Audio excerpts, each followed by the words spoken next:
Matthew 27, Judas hangs himself. Early in the morning, all the chief priests and the elders of the people made their plans how to have Jesus executed. So they bound him, led him away, and handed him over to Pilate the governor. When Judas, who had betrayed him, saw that Jesus was condemned, he was seized with remorse and returned the 30 pieces of silver to the chief priests and the elders.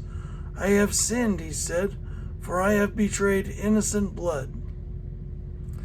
"What is that to us?" they replied. "That's your responsibility."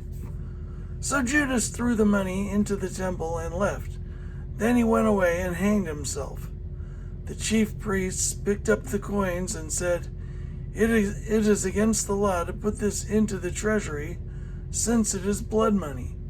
So they decided to use the money to buy the potter's field as a burial place for foreigners.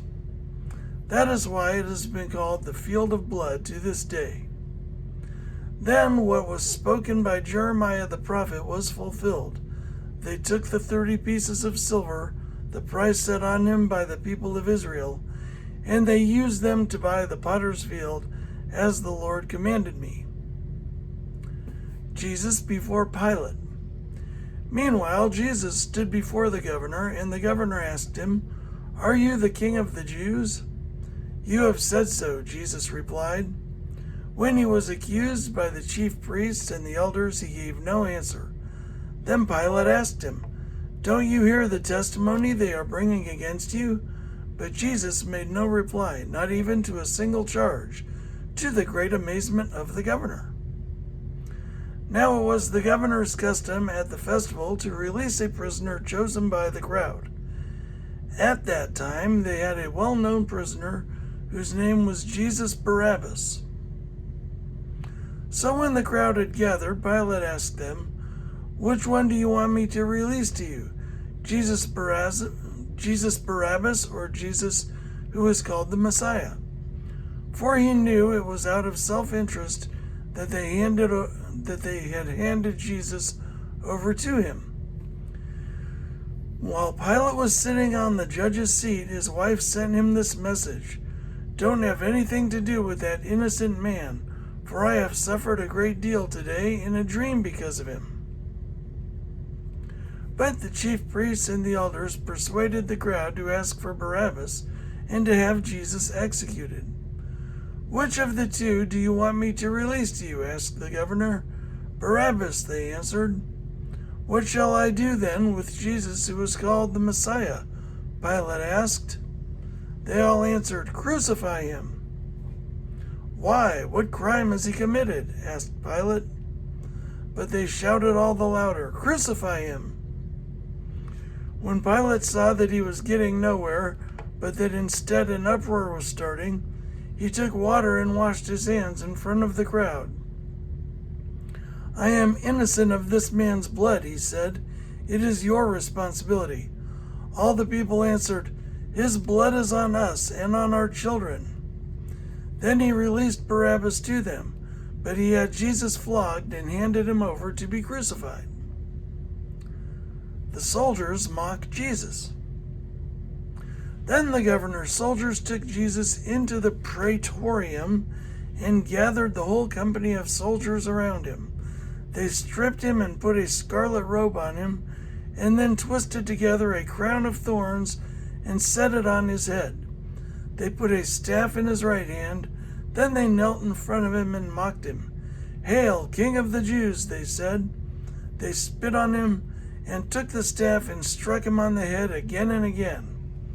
After they had mocked him, they took off the robe and put his own clothes on him.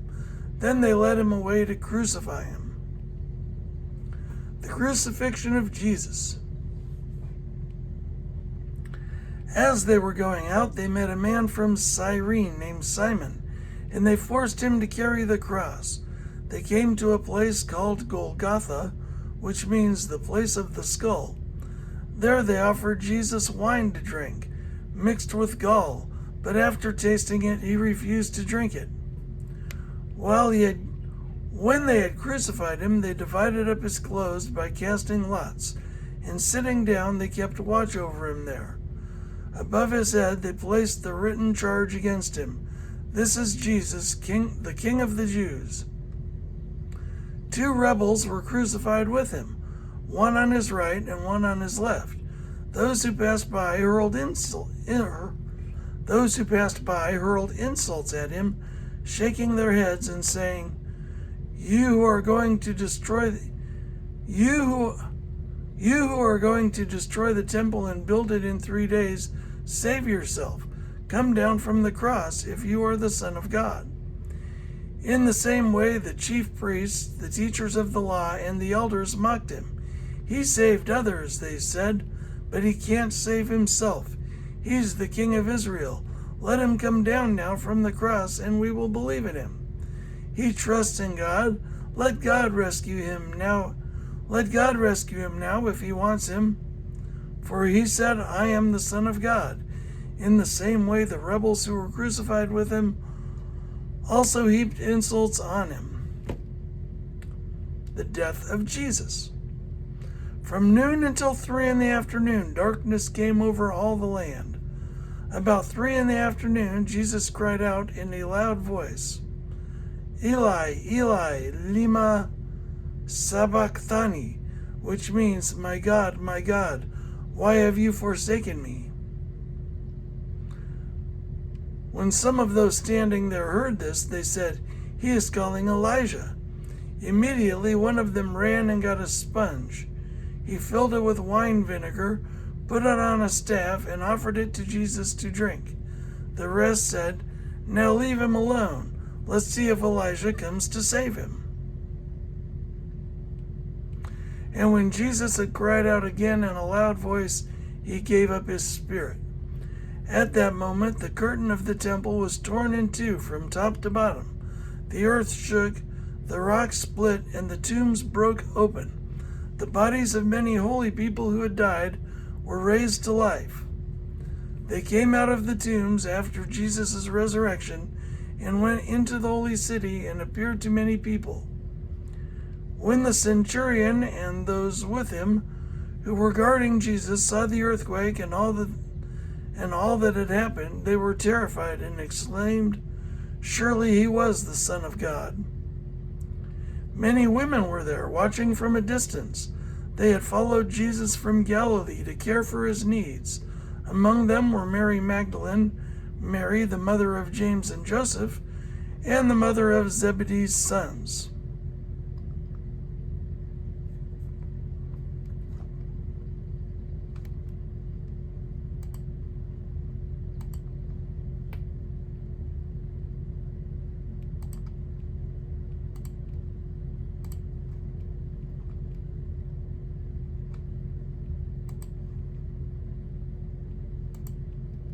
The burial of Jesus. As evening approached, there came a rich man from Arimathea named Joseph, who had himself become a disciple of Jesus. Going to Pilate, he asked for Jesus' body, and Pilate ordered that it be given to him. Joseph took the body, wrapped it in a clean linen cloth, and placed it in his own new tomb that he had cut out of the rock. He rolled a big stone in front of the entrance to the tomb and went away. Mary Magdalene and the other Mary were sitting there opposite the tomb. The guard at the tomb. The next day, the one after preparation day, the chief priests and the Pharisees went to Pilate. "Sir," they said, "we remember that while he was still alive, that deceiver said, 'After 3 days I will rise again.' So give the order for the tomb to be made secure until the 3rd day.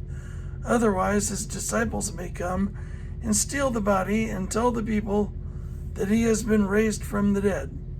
This last deception will be worse than the first." "Take a guard," Pilate answered.